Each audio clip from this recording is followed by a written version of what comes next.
So when one is dying, how much dhanam he will be able to take with him? Huh? 1 lakh रुपया? 1 crore रुपया? 1 पैसा भी हम साथ नहीं ले सकेंगे. So janam, how many followers we will be able to take with us? Jana tujhko pade ekela. And that after death we have to go alone. No one will be able to go with me, or no one will not be able to take anybody with us. And same thing with Sundarim.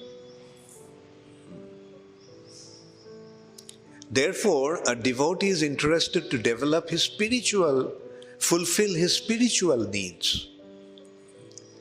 And as I said, spiritually also we need. Discerned spirits also need these kind of requirements or assets. Dhanam, the wealth of devotion. Janam, association of devotees. And attraction for Krishna.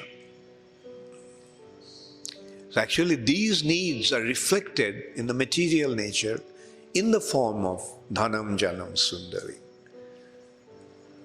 Our actual need is bhakti, sadhu sangha, and Krishna seva. When you are with Krishna, then what are you going to do? Serve Krishna. Now these assets will stay with the soul. The spiritual assets that you acquire will be with you even after death. They are avinashvar. This wealth is indestructible. So that's why devotee doesn't want anything material.